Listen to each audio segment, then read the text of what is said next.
Jamie Knight's an Epic agent in Louisiana, joining the podcast. Jamie, welcome. How are you, Jeff? Thanks you so much for having me. I appreciate it. Yeah, absolutely. Thanks for coming on the podcast. I really appreciate it. As one podcaster to another, it's Absolutely. great to connect. Before we dive in, share a little bit about. I want to talk to you about your podcast real quick, and kind of get a feeling for what inspired that. Share for listeners the name of that and what you do there. Yeah, absolutely. The name of our podcast is called Real South Agents, and it's kind of like the Real Housewives of Orange County or whatever. We just kind of like to tell the stories of agents in the South that are doing big things in their real estate business. It's kind of an interview style podcast, kind of similar to yours, where we're talking and chatting with agents in the South that are doing really huge things in their real estate business. And the podcast started from a struggle, like many great things. I was having a conversation with a friend of mine over at our office meeting, and she is from a small town called Iota, Louisiana. And this little small town has about 2,500 people in the community. And she was a school teacher, and she was gradually working her way up into administration. And we live in the South, and there are some things about the South that have some challenges even still to this day.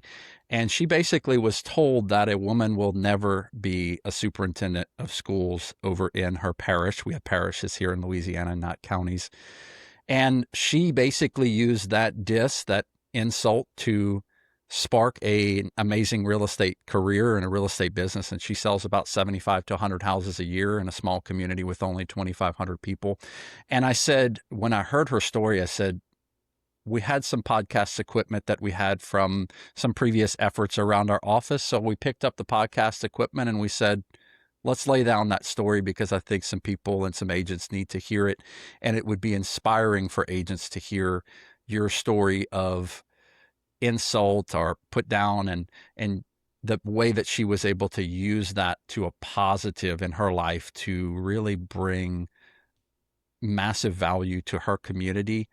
And I feel like we've been able to do that in all of our episodes. We've been able to meet with agents who are doing huge things, and our hopes is that people take just a small thing away that they can apply to their real estate business. So that's kind of a 10,000 foot view of our podcast. And we have several stories of big agents doing big things around the South. So that's kind of the goal, is sharing some stories and some value so that agents can grow their business. I love it. Absolutely. I'll have to tune in to listen to that one. For Yeah. sure. Yeah, I look forward to it. Jamie, and before we close, I'll remind listeners how they can find the podcast and reach out and connect with you as well. Talk to me a little bit about what inspired your real estate career. How did you get started? Absolutely. Yeah. I started in 2004, so I'm celebrating 21, almost 22 years in the business.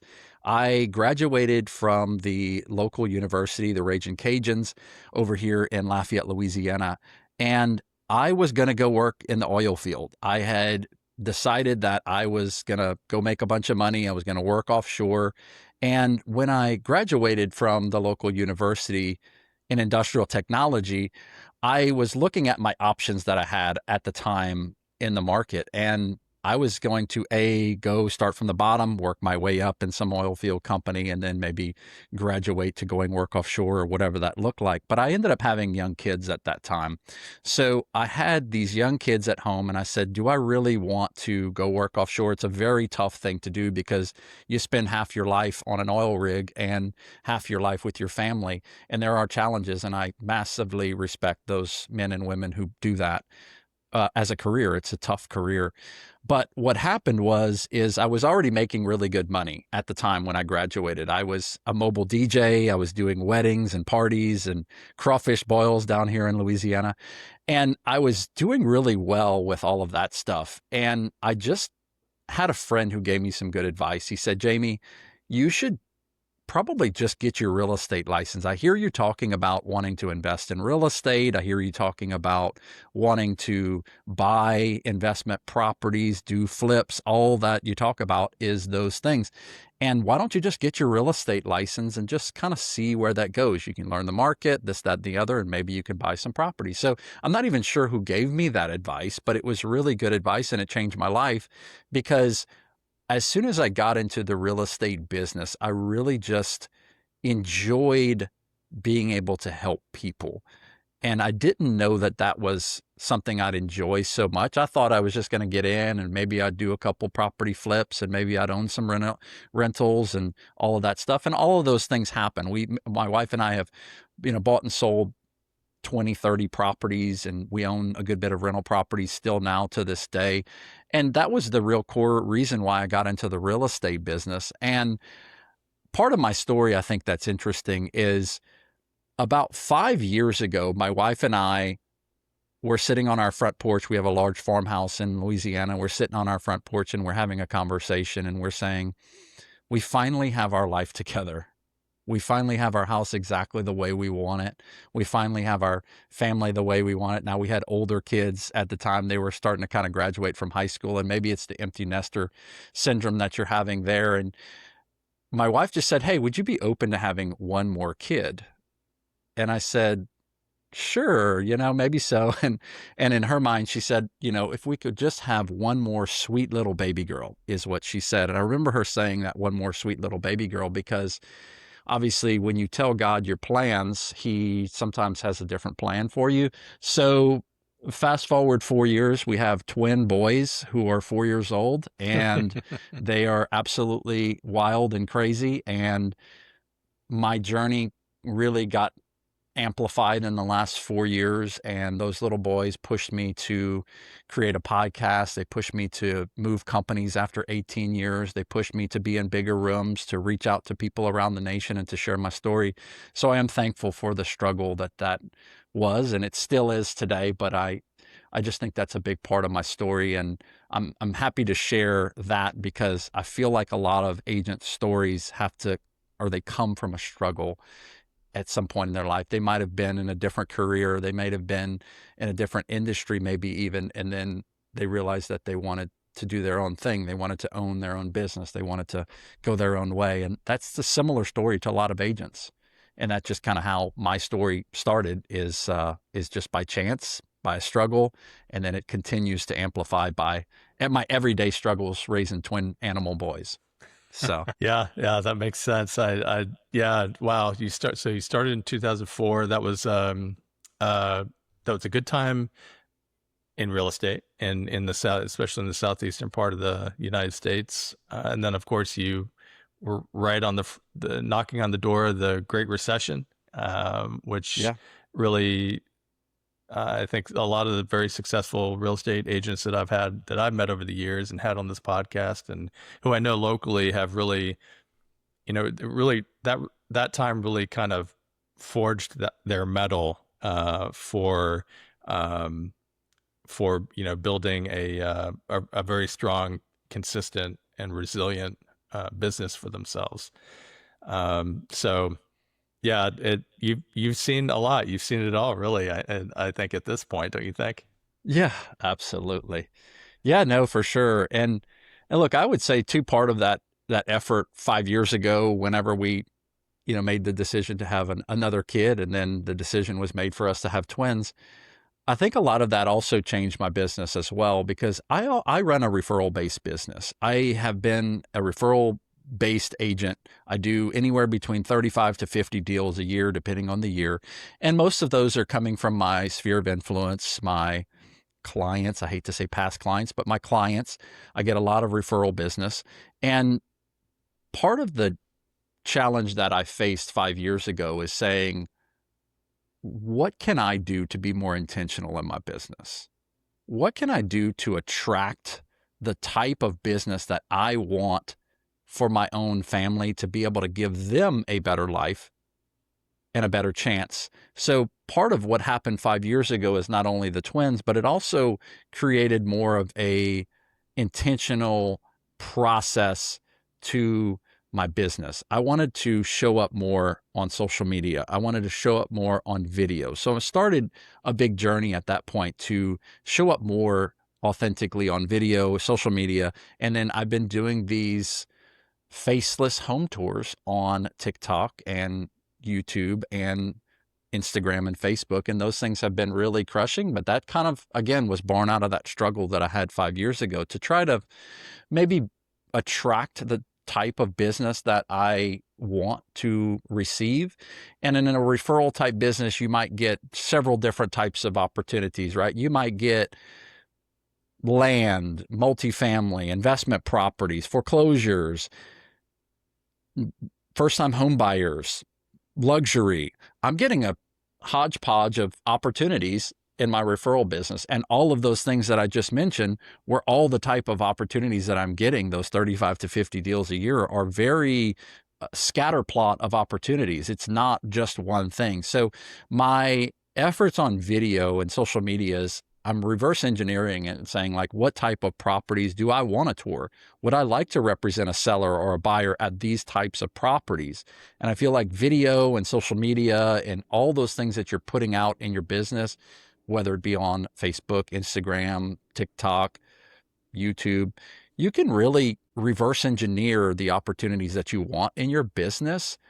And I feel like that has been what I've been able to cultivate these last 5 years, is more of a standard opportunity for myself and not just the scatter plot of referral opportunities that I get, if that makes sense. Yeah, it makes total sense. And hold that thought on video and TikTok because I want to talk to you about that.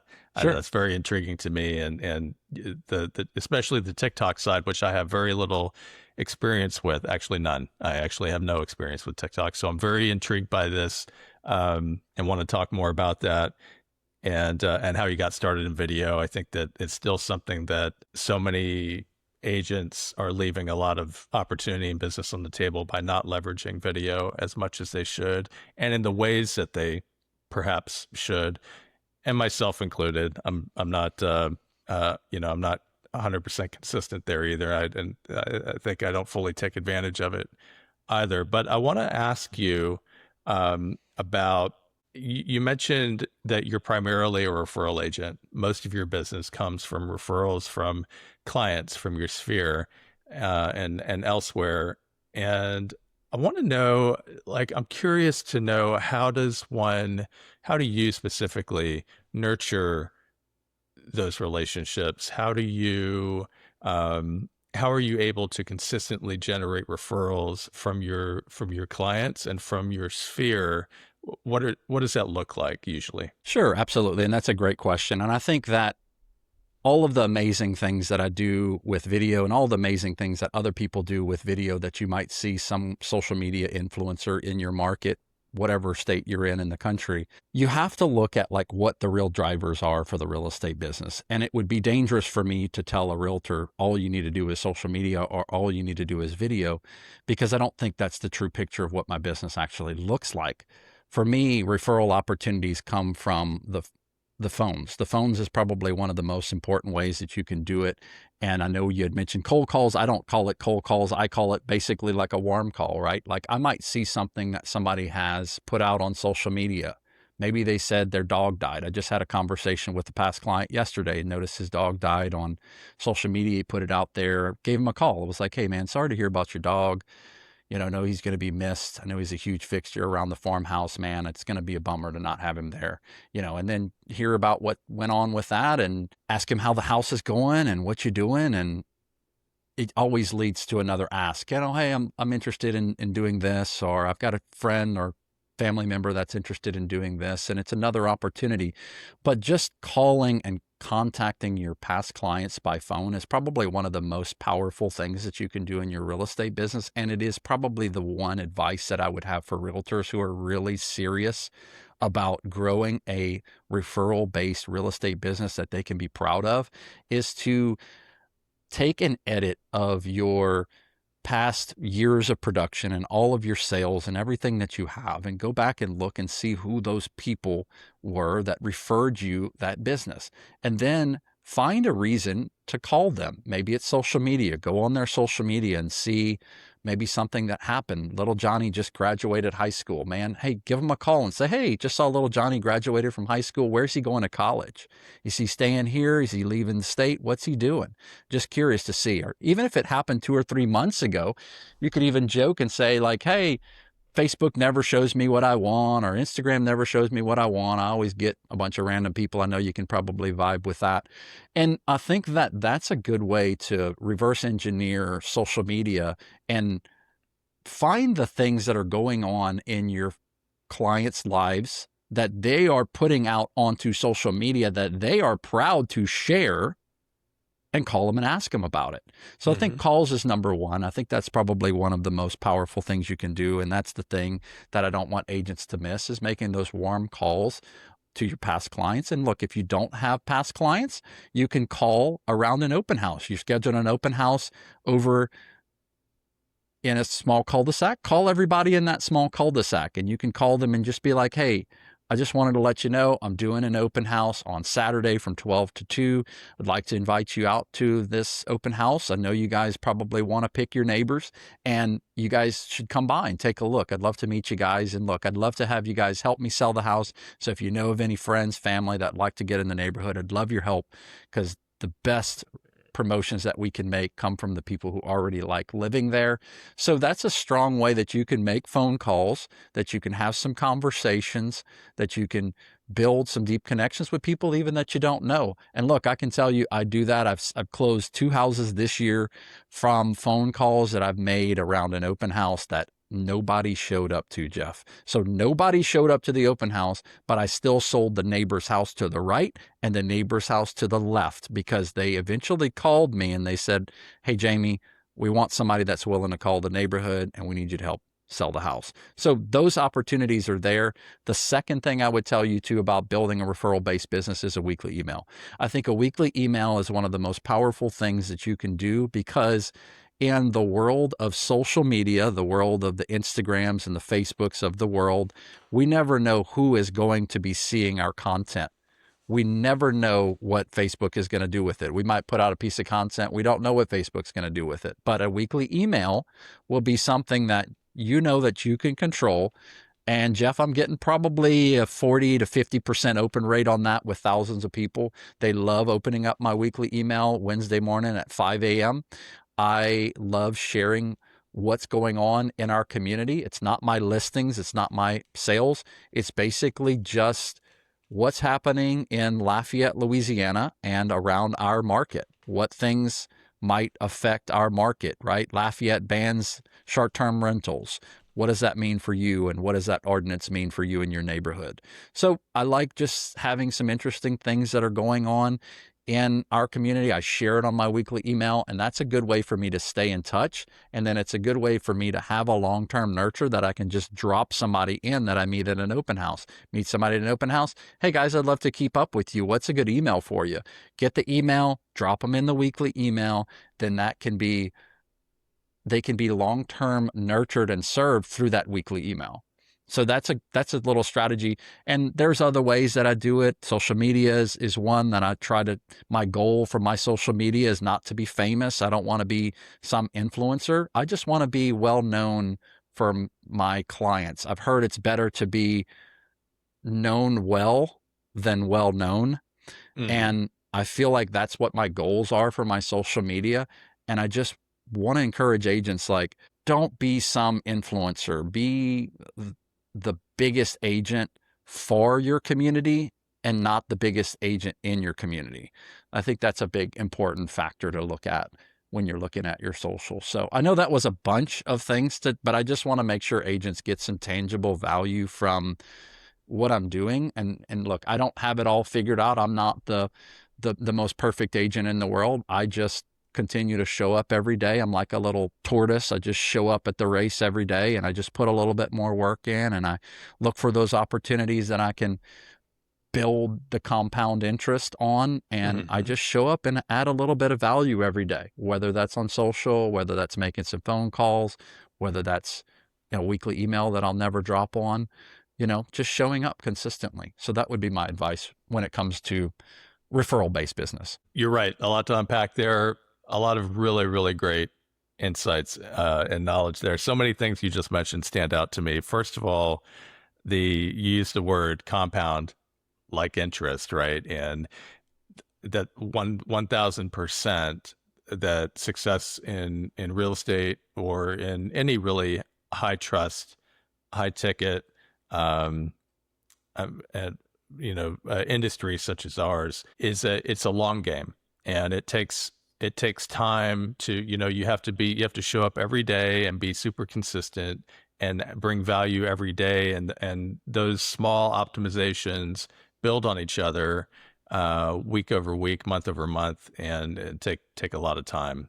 So I think that resonates with me. I'm a huge advocate for that, and also emails, having an email newsletter, an email, nurturing that email list. I found that growing an email list is a lot more effective when you're offering value up front. Serving those subscribers, 50% open rate is awesome. I think the industry average across all industries is less than 20%. So 50% is excellent. I think, again, I firmly believe that email is a tool that's not utilized as much as it should be by a lot of agents, and definitely worth exploring more deeply. But the warm calls to your clients and to your sphere, what came to mind when you said, pay attention when you're paying attention to your social media feed, to what your clients, your friends, and your sphere, or what's happening in their lives. To me, it brought to mind how that need or that want or desire that people have to be seen, right, and recognized. Another thing that comes to mind is like it's always a great excuse to call someone if you want to ask them for advice.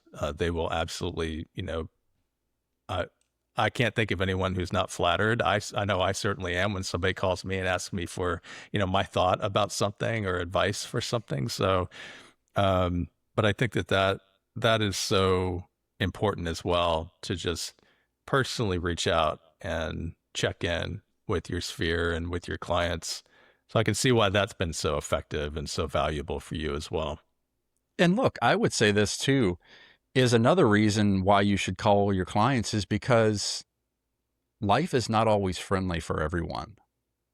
Sometimes we count our blessings, and I'm fortunate to have some healthy children. And there's some people going through some very serious things, going through some illnesses and going through some surgeries, and maybe they're not doing so well. And that phone call is very special for them. That phone call may have reached them at a very down point in their life, right? And the world can be a very lonely place, especially social media and all these other things. And everybody's busy. And I call some of my clients sometimes and they just had a major surgery and they're not doing well. And that phone call was a chance for me to hear their struggle and give them a little bit of encouragement. And that's powerful.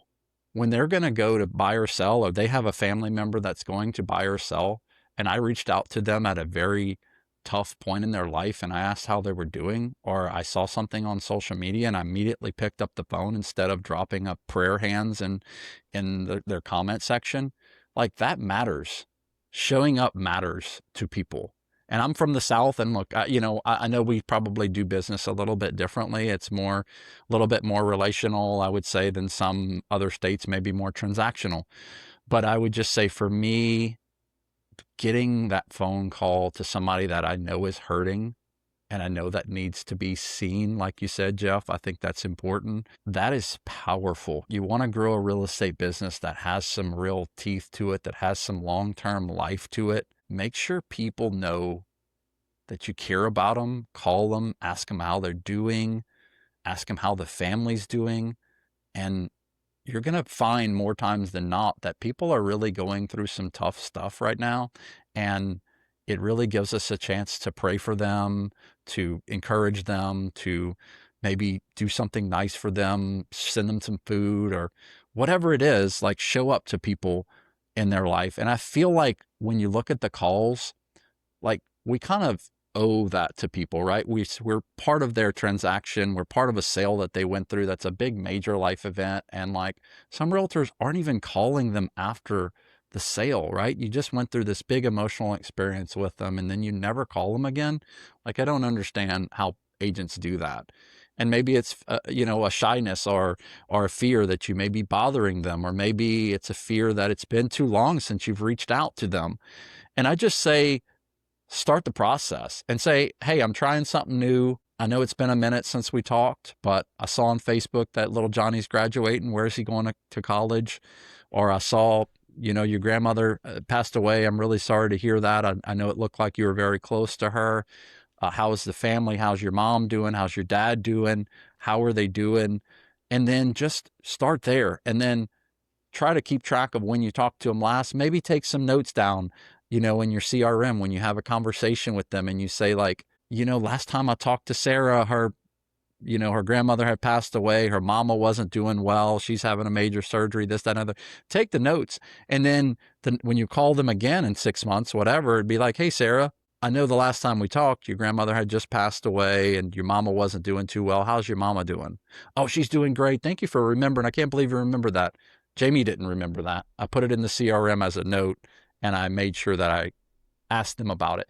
So I feel like that's probably the most powerful thing people can do in their real estate business. And yes, the TikToks and the Instagrams and all the other fun stuff are what realtors always want to chat with me about. They're like, Jamie, tell me about the TikTok. Jamie, tell me about all these things that they can do, all the shiny objects and things that we do in our real estate business. But caring for people, genuinely caring about our clients, is the most powerful way you can grow a real estate business. And I can guarantee you the top agents in the country are having those conversations every day with their clients. That's what they're doing.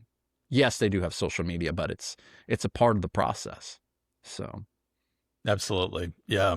You mentioned one of the things you mentioned that stood out to me was the example of warm calling a client and saying, "Hey, look, I know I'm calling you out of the blue. I'm trying something new." I say that to my colleagues here locally. I help a few with their marketing, and obtaining Google reviews from past clients or from clients can be a little bit of a challenge, because although they all mean well and intend to leave outstanding reviews, for some reason we as humans just have a hard time actually going, clicking Google and submitting that review.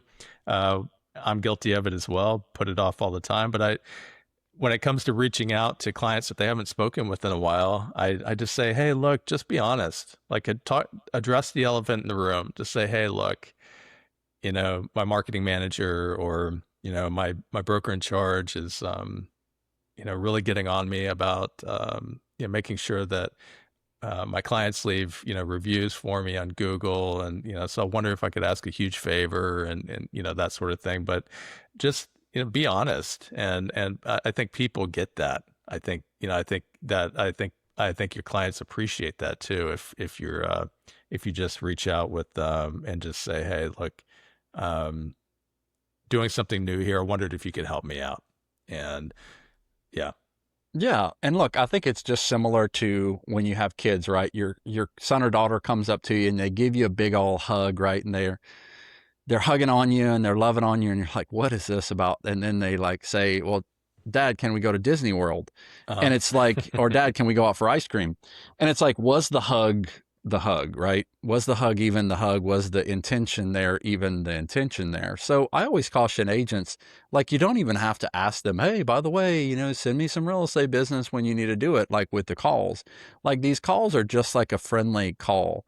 You can even just have the really, like, that warm connection, like you said, it just have that conversation with them. And then when you hang up the phone call, just be like, or even like before you hang up the phone call, you could be like, hey, like, I just want to send you my new contact card, and just save it in your phone, and just so you have it. And they're going to see that you're a realtor. They know that you're a realtor. If you've Mhm. contacted them, if they've seen you on social media, or if you've sold them a house, they know you're a realtor.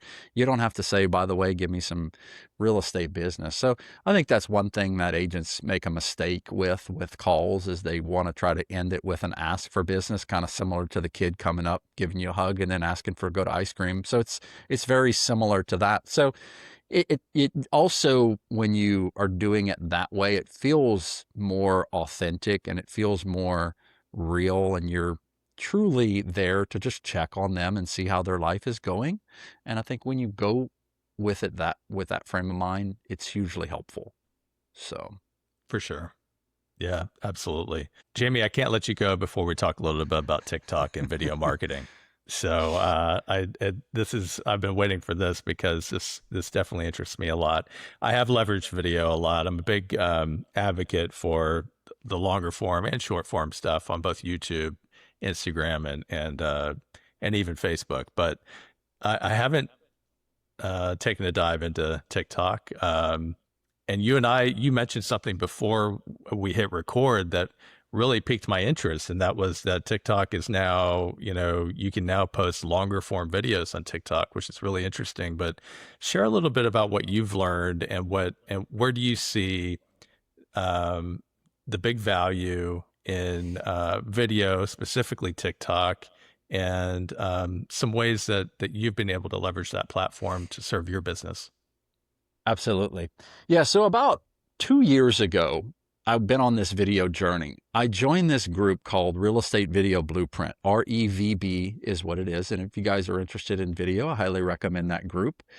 They are a group of agents who basically focus on video, specifically in your real estate business. And I attended a conference over in San Antonio, Texas, and I'm sitting there at the conference, and two guys from the Bay Area of California got up on the stage and they started talking about the strategy that they are doing on TikTok. And these guys' names are Roland Osage and Matt Pachulo. I had Roland on my podcast not terribly long ago, and Matt will be on my podcast this week. And they talked about doing long form vertical home tours and posting them on TikTok. And these videos are faceless. They're not in the videos at all. They're not in them. They're just doing a walkthrough tour with a gimbal, and they're walking and talking as they go. And these things are about 7 to 10 minutes long. And y'all, the average length of a TikTok video is around 30 seconds long ish, might even be a little bit longer, but that's the average length. So TikTok and other platforms are in a battle for keeping people on their platform. So when Jamie uploads a 7 to 10 minute long TikTok video, TikTok is going to be very interested in sending that to people. So they're going to be pushing that, especially if I can keep them engaged through the whole 7 to 10 minute long video. So that type of content is working on these shorter form sites really strong right now. So I think that's a reason why it's working on TikTok. And the leads have been amazing. My TikTok is called Bayou Broker is the name of it. If you guys want to follow me, I basically have been gaining about 1,000 followers a month on TikTok. And the view counts on these videos are anywhere from 5,000 to 65,000 views on these things. And people will message me. They'll say, hey, how do I buy a house like that? They'll say, how can I subscribe to your newsletter? And I've been saying recently, like, drop the number 14 to get the floor plan on this house, and they'll drop the number 14. I'll DM them and get their email and then send them out some floor plans. It's been a really good platform. And for me, again, when we had chatted about intentionality in your real estate business and going from a referral based business to more of an intentional type business, I can tour the type of homes that I am interested in touring, high end luxury homes, new construction homes. I do a lot of new construction because I know that maybe they've seen my TikTok video from 2 months ago and that home is no longer available. Well, I can reach back to them and I can be like, hey, if you like that floor plan, you're going to love this floor plan. Or if you like that builder, you're going to like this builder. Or if you want these incentives, please reach out for the full list of the incentives and the closing costs and the interest rate buy downs that you may be getting. And really the frame of the video is I'm basically giving them a little glimpse of what it's like doing business with me. I'm basically filming it as if I'm talking to a buyer. And that is a super powerful thing that you can do. As if I'm showing them the home, I'm talking about the different things that a buyer might be interested in. Because when realtors make video content, what is the first thing they want to do when they do their video content? Who is the first person that they want to send their video to? They want to send it to the seller and show them how great of a job that they're doing in marketing. And that's the total wrong frame for video. Because when you're sitting and you're recording a video, framing it out for a seller, you are sounding like you're salesy. You're sounding like you're selling, right? So buyers don't want to be sold to. They want to feel like somebody's showing them a home and doing a tour and giving them an inside look at a property that maybe they thought they couldn't afford. And you're going to show them a way that maybe they can afford this home. So that's a little bit of an overflow 10,000 foot view on the TikTok thing. And I'm also doing some tours as well and putting them up on Instagram. Now, Instagram's got a max of 3 minute long on Instagram, and those are working great on Instagram and Facebook as well. Some of those have done 50,000 views on Instagram. And I am getting DMs and comments and people reaching out. I started that process about 3 months ago, and I'm up to like 4,000 followers on TikTok. My Instagram has grown tremendously. My Facebook has grown tremendously. Been getting a lot of reach outs and texts and stuff, DMs. So that's a super exciting process. And I'll tell you this, it's a great way to do video without having to feel like you're on video. I'm not even on the videos. I'm just talking in them. So Yeah, it doesn't get much easier than that, right? I mean, I think that's the number one objection that most of my agent friends here locally have, is that they're not comfortable on camera. They don't want yeah, to be on camera. They're not comfortable. And my response is always, yeah, well, none of us really are, right? yeah, But exactly. you'll get more comfortable. But the faceless video, I mean, gosh, and now these videos, do you run any kind of background music, or is it just you filming, talking about what you're looking at? Yeah. So for me, it's just literally put the phone in the gimbal, get the phone nice and still, sturdy, start on the outside of the house, do a quick introduction. Maybe you're going to do a little bit of a hooky style introduction, whatever that might look at. Tease the algorithm, ask them how much the home is priced at, how much you guys think this home is priced at, drop it in our comment section. So it's just a simple tour, and it's pretty effective because buyers aren't feeling like they're sold to. They're feeling like, hey, this is just going on a tour with Jamie. And now I might actually want to go on a real tour with Jamie because I like him. He brings value. He seems to know the market. He tours a lot of houses, all of those things. So, eventually they reach out and say, okay, it's time to go actually look at some tours. But it's something that you can actually take action on in your real estate business. That's the biggest thing I would say for agents, is that the heaviest weight in the gym is the front door. You have to just start, right? You have to just start the process of doing video and then find a way or something that you can be consistent with. Maybe it's home tours. Maybe it's just a simple, you want to do a market update once a week, or maybe it's a simple, whatever it is. Like, you don't have to be on the video, because the reality is the people don't always want to see us on video. They want to see the juice, right? They want to see the house. They don't necessarily want to see the agent. So a lot of times I'll see these agents, they got the phone right in their face and like, here I am, taking a tour of this. I'm like, I can't even see the house. Your Right. face is in the shot. Turn the camera around and show me the house. And then, yeah, maybe I want to see the house. But it's like, I feel like agents, they get nervous and like, how do I look and how do I sound? And I hate the way I look. I hate the way I sound. The people who know you, like you, trust you, like the way you look. They like the way you sound. Your people know you. The people who would work with you would appreciate the way you look. They appreciate the way you sound. They appreciate your authentic, real thoughts that you have about showing homes, about this property. So get out there and do it. Absolutely. The heaviest weight at the gym is the front door. Wow. Absolutely. Yeah, that resonates here for sure, as I'm slowly but surely struggling to get back into a fitness regimen. Yeah. Yeah, I think absolutely we just kind of have to not overthink it. Come up with just a basic idea, something that's sustainable, that you can be consistent with, that's easy for you to do and that you're comfortable with. And gosh, I think, the faceless video, the home tour, quick, home tour for TikTok or Instagram is a super way to start, a great way to definitely. And yeah, again, what's your Instagram handle? So you can follow me on my agent facing Instagram. It's called @RealSouthAgents, REAL South Agents. And then you can follow me on @RealtorJamieKnight on Instagram as well. And Mhm. then on TikTok, it's @BayouBroker on TikTok. So you Okay. can follow me on any of those platforms. I think that's a great way for agents to connect and learn more. And look, we've got a lot of these type of detailed trainings over in our podcast as well. So if you listen to the podcast, I did a whole breakdown, a deep dive on a training into my whole TikTok process, how I do it, what's important in that whole process. I break down the whole thing. So you guys reach out with that you can dig into the podcast and find those links, or just shoot me a DM on any of the platforms and I'll get you the links to the different video processes and help you get started for sure. I love that. I'll have those links, of course, in the description for this episode, and we'll tag you on everything except TikTok for now. But Jamie, this has been awesome. I feel like there are several other conversations that within this podcast that we haven't had that I'd love to circle back and chat some more about.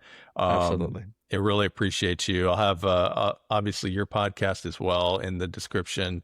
I'll be checking out those episodes and looking forward to seeing what I can learn about not only these faceless home tours for social media, but maybe this is finally when I get started with a TikTok account as well. So Absolutely. Well, you've got a lot of value with what you're doing with the podcast, and I think agents would get value from what you're doing. I mean, just hearing a little bit of your story and how you had that experience of running ads and generating leads and all of those things. Like, agents really want to know these days how do I generate my own leads? How do I grow a real estate business? How do I stop paying $5,000 a month to Zillow?